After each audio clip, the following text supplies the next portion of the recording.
የህወሓትና ኤርትራ ወታደራዊ አዛዦች የጋራ ትውውቅ አደረጉ። ከሰኔ 1 ጀምሮ ለሚያደርጉት ወታደራዊ ስምሪት የህወሓትና የኤርትራ ኃይሎች በባድመ በኩል መንገዶች ክፍት እንዲደረጉና የጋራ የመረጃ የመለዋወጥ ዝግጅት እንዲደረግም ውሳኔ አሳልፈዋል። በተጨማሪም ህወሓት በራያ በኩል ከባባድ መሳሪያ የታጠቁ ሰራዊት አባላቱን እያሰፈረ መሆኑ ታውቋል። ይህ መረጃ መውጣቱን ተከትሎ ከወደ 4 ኪሎም ድንጋጤ እንደተፈጠረ ነው የተሰማው። በዝርዝር እንመለከተዋለን። በአዲስ አበባ ቦሌ አየር ማረፊያ አጠገብ ቦሌ ድልድይ ስር ለተከታታይ ቀናት የተገኙ ነገሮች አስደንጋጭ ሆነዋል። ለሁለት ተከታታይ ቀናት ቦሌ ድልድይ ስር አስክሬኖች ተገኝተዋል። ጉዳዩ አስደንጋጭም ሆኗል። ዝርዝር መረጃውን ይዘናል፣ የምትሰሙት ይሆናል። በአማራ ክልል በተለያዩ ቀጠናዎች ባገዛዙ ጦርና በፋኖ ኃይሎች መካከል ውጊያው መቀጠሉ ሲታወቅ በጎጃም ቀጠና 3 የብልጽግና ከፍተኛ አመራሮች በፋኖ መያዛቸው ተነግሯል። አገዛዙ በበኩሉ በክልሉ በኦሮሞ ብሔረሰብ አስተዳደር ዞን የሉም ሲላቸው የነበሩ ከ730 በላይ የሸኔ ታጣቂዎች እጃቸውን ሰጡኝ ሲል አስታውቋል። በዝርዝር መረጃችን የሚደመጥ ሌላኛው ጉዳይ ነው። ዘመናዊና ከባባድ መሳሪያዎች በኬንያ ድንበር በኩል ወደ ኢትዮጵያ እየገቡ መሆኑ ታወቀ።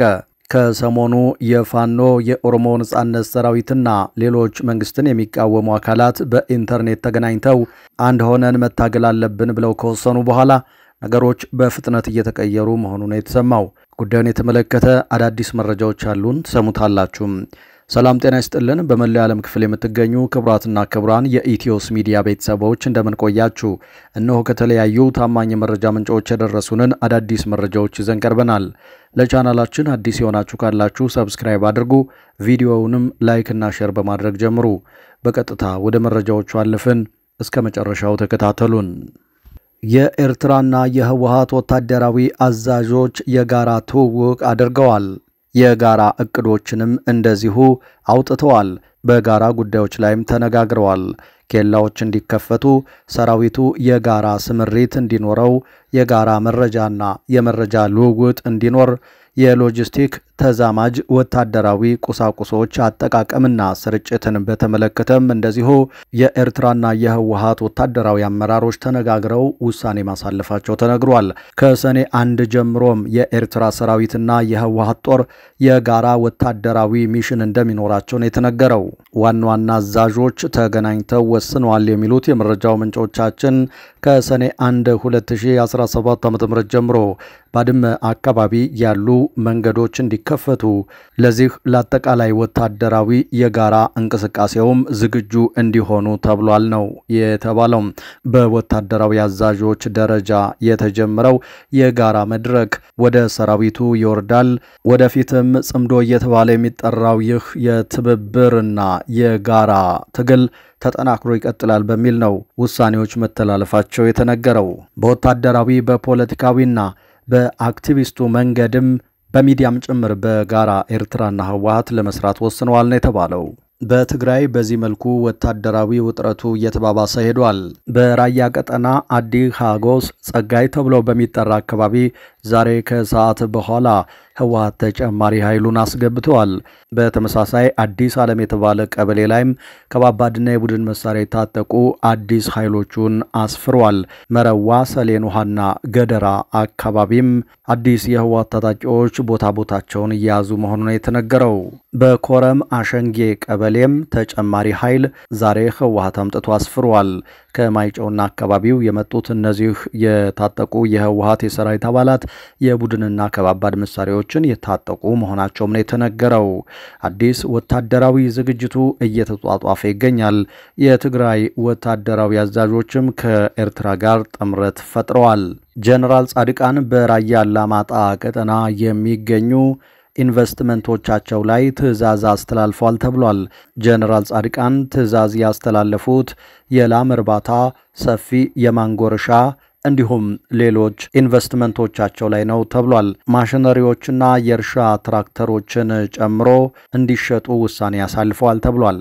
ጀነራል ጻድቃን ከአብይ ጋር መወገናቸውን ተከትሎ ንብረቶቻቸው በህወሓት ሰዎች እንዳይወረስባቸውና ከጥቅም ውጭ እንዳይደረግባቸው በማሰብ እንደሆነ ይህንን ትዕዛዝ የሰጡት ተነግሯል። በሌላ በኩል ከኬንያ በድንበር በኩል ዘመናዊና ከባባድ መሳሪያዎች ወደ ኢትዮጵያ እየገቡ መሆኑ ተነገረ። በርካታ የጦር መሳሪያ እየገባ ያለው በኬንያ ቀጠና ነው።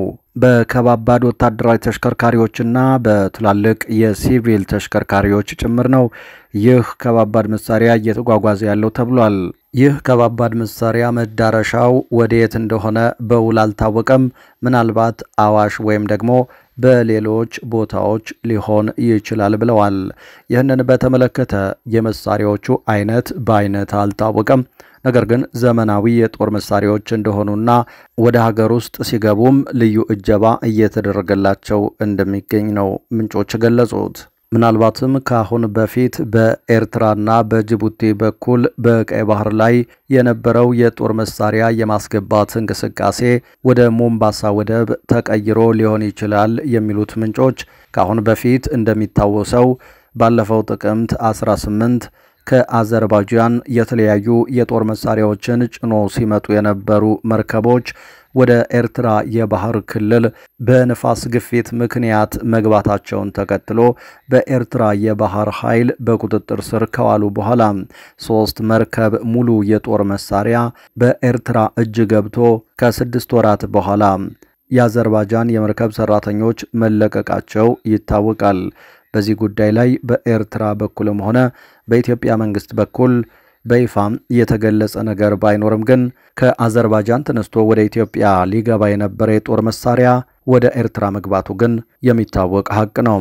በሌላ ዜና በአማራ ክልል የተለያዩ አካባቢዎች በአገዛዙ ጦርና በፋኖ ኃይሎች መካከል ውጊያው መቀጠሉ ሲታወቅ በጎጃም ቀጠና 3 የብልጽግና አመራሮች በፋኖ መያዛቸው ተሰምቷል። አገዛዙ በበኩሉ በክልሉ የኦሮሞ ብሔረሰብ አስተዳደር ዞን የሉም ሲላቸው የነበሩ ከ730 በላይ የሸኔ ታጣቂዎችን እጅ ሰጡኝ ሲል አስታውቋል። የአገዛዙ ጦር ሰኔ 1 2017 ዓ.ም በምዕራብ ጎጃም ዞን በሰከላና ትሊሊ ወረዳዎች አዋሳኝ ዳንጊያ መገንጠያ አካባቢ 3 ንጹሃንን በጥይት መግደሉን የመረጃው ምንጮች ተናግረዋል።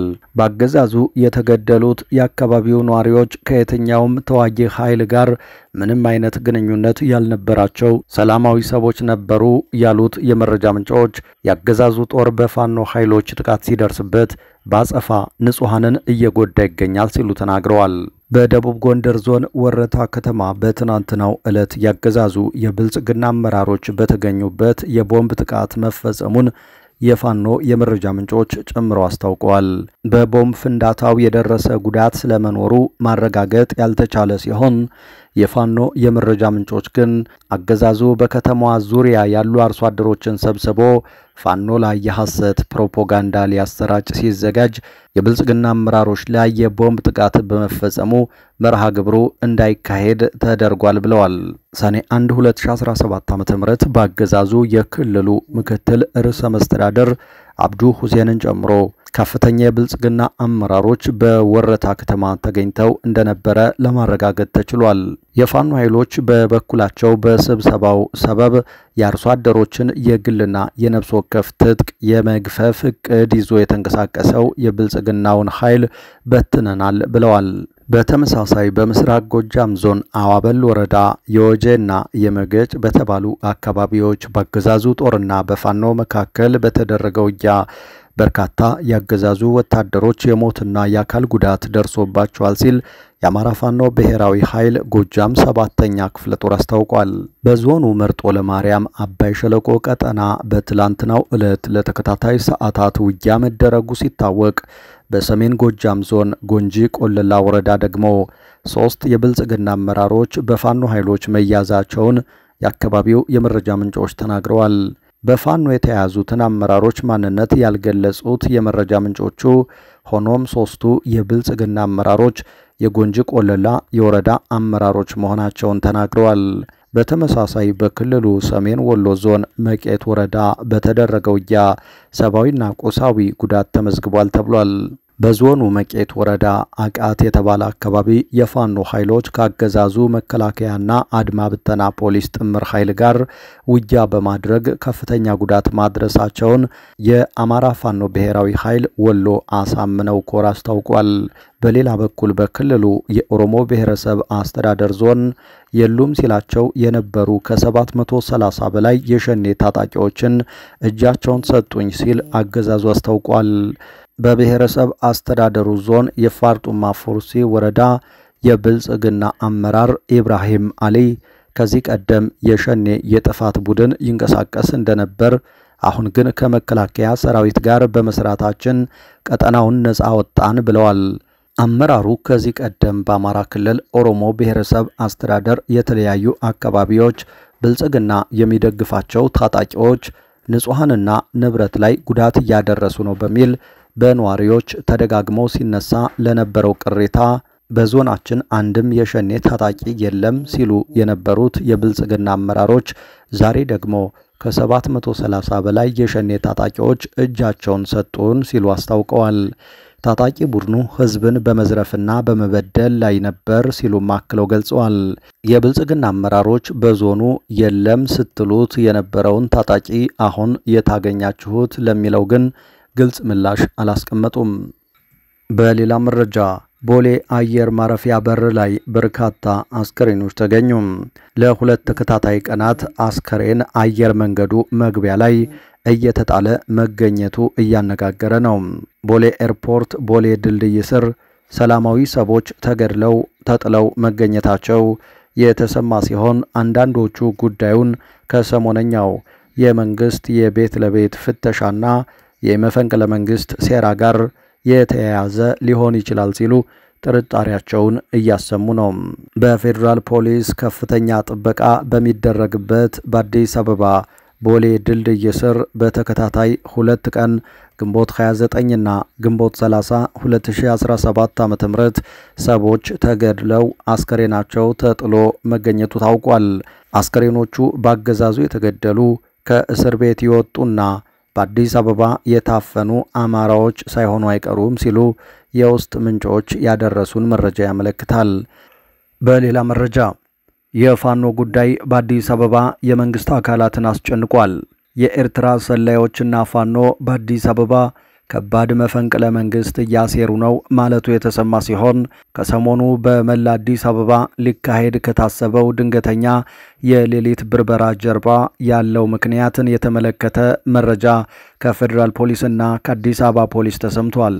የአዳነች አቤቤ መስሪያ ቤት ከፍተኛ የፋኖ ሰርጎ ገብ ሰራዊት ለዓመታት በከተማዋ ውስጥ እየኖሩ ካሉት የኤርትራ ሰላዮች ጋር በመስራት በህቡ ጥምረት ከተማዋን ለማናወጥ አቅደው እየተንቀሳቀሱ ነው የሚል መረጃ ከደህንነት መስሪያ ቤቱ እንደደረሰው የገለጸ ሲሆን የአዳነች ቢሮ ፋኖ ብዛት ያለው ጦር መሳሪያ አስርጎ ወደ አዲስ አበባ አስገብቷል የሚል መረጃም ለቀዋል።